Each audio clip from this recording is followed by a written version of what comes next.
Morning. The question that's central to our work is, how do we care for small places?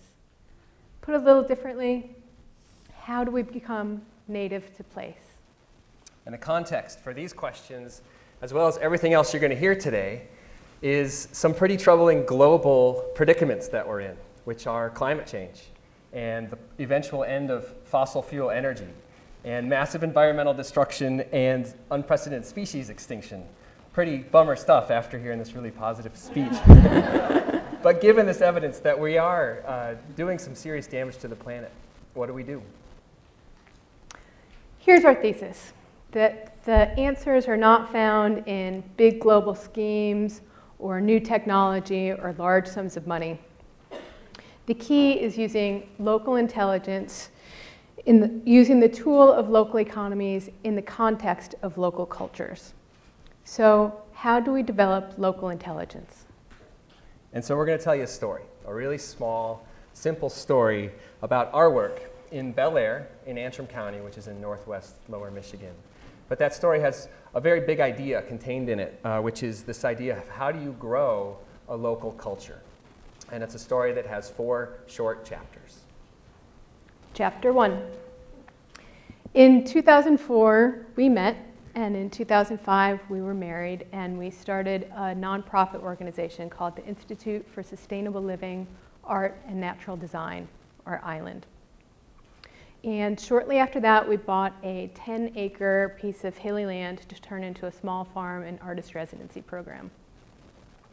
And these first couple of years were a whirlwind for us. It was a radical new path, and it was a really steep learning curve. So we became students. We studied books, we Googled stuff, we went to conferences and workshops and consulted with consultants. And we gathered as much information as we possibly could. So how did it go? Not so great. We made, in retrospect, bad decisions. We had a lot of unforeseen expenses. We had a ton of frustration and a lot of stress. And we wanted to do this right. We wanted to create environmentally responsible buildings on the property. We wanted to fill these 10 acres with permaculture forest gardens and overflowing food gardens for us and for the artists. And we wanted to build an engaging and an exciting nonprofit, an organization that had tons of grassroots support in forms of financial contributions, in forms of volunteers, winning lots of grants, and most importantly, making a very strong positive impact in our community. But it was just going very slowly. So we changed strategies. We partnered with local organizations, we worked hard, and we paid attention. In short, we started acting less like students and more like apprentices. And it worked. We started seeing some success. But when we did, it didn't look like what we were learning about in workshops or reading about in books. So we learned this valuable lesson. There's a huge difference between information and knowledge. Knowledge is connected to tradition. It's built by experience. It has a context to it, and it's made up of stories. Whereas information tends to be placeless, it tends to be lifeless, and it's very important, but with information without the context of knowledge, you run a risk of doing some real damage. Chapter 2. So on this 10-acre parcel of land, we really started to deepen our knowledge and learn about where the sun rose and set and about the topography of the land and how the water flowed on it. We brought out our smart biologist friends to tell us about the plants and animals. And the more we learned about this place, the more we began to understand that we could never fully know it. And then we found this story by the poet and essayist Gary Snyder. And he tells a story about grad students in biology and how they say, okay, I'm going to take the next 15 or 20 years and I'm going to learn everything there is to know about one animal, say the pileated woodpecker. And I'm going to devote my life to it. And 20 years from now, I'll write the 6-volume set, The Natural History of the Pileated Woodpecker, and we'll put it on a shelf and we'll say, there, done, got it. And then they go and they talk to the old guys, the old biologists, and they say, there's no 6-volume sets. There's a huge collection of stories. And we can say, yeah, this one woodpecker at this one time did this one thing. And based on that, we can make some pretty good guesses about what a woodpecker will do. But there's no way, the minute you finish that 6-volume set, it's out of date. It's done. So this lesson, number 2, is that knowledge is never complete, that we have to accept that knowledge is bounded by and steeped in ignorance. And that's a powerful word. We think ignorance is something to be conquered by knowledge, but instead we're learning that ignorance is a balance to knowledge and we need to act accordingly. So on our own property, we're learning that we can never be really sure that we're doing the right thing with the land. But if we're slow and careful, we can be pretty sure. But if we're out of time or money or we let our egos get in the way, we can do some damage. So lesson 2, ignorance is permanent and a balance to knowledge, which is interesting too because we live in the information age and we're very proud of the fact that we have access to so much information and the ability to transmit information lightning fast across the planet. And yet it's also the age where we're doing the most damage to the planet. And that raises a very troubling question, which is maybe we can't think our way out of this.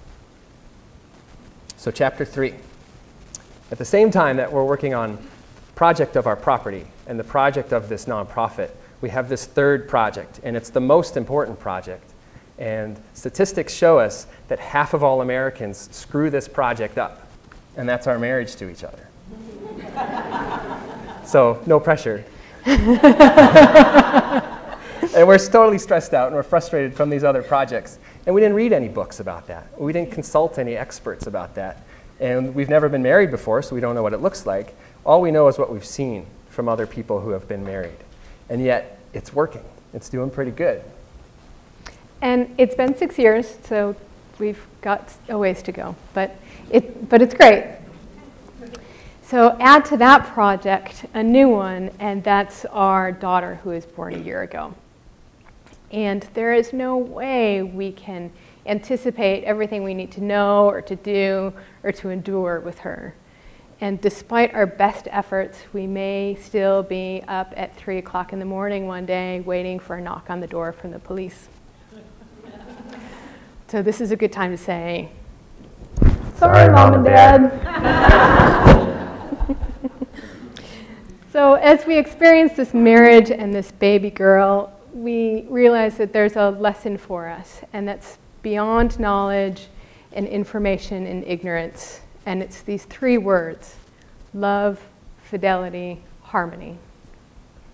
And so lesson number 3 is that obviously science, knowledge, Cartesian, Newtonian information is hugely important. Certainly it's essential, but also it needs to just scooch over a little bit and make room for other ways of knowing about the world and acting in the world. And I'm reminded of this word sacred, which we all know. And me growing up as a middle-class white kid in middle America, the word sacred didn't have a whole lot of meaning for me. It was something that other cultures had. But we're coming to understand that this word sacred means that scientific knowledge is insufficient to understand something, and that acting with humility and respect and using other ways of knowing is the way to go. And it is troubling to me that a grown adult, responsible adult can't go into a boardroom, can't go into a public meeting and use a word like sacred or harmony or love without instantly losing pretty much all credibility. And I wonder if the fact that words like this are banned from the table is the reason that we have the problems that we now have. This is a fine place to say that this is why art matters. Art is one of the most powerful tools we have that humbles us and engages us and reconnects us to the small places where we live. So quick recap. First chapter, first lesson, there's a big difference between information and knowledge. And the second lesson was that we can never know everything, so we have to accept that we are balanced by and surrounded by ignorance and act accordingly.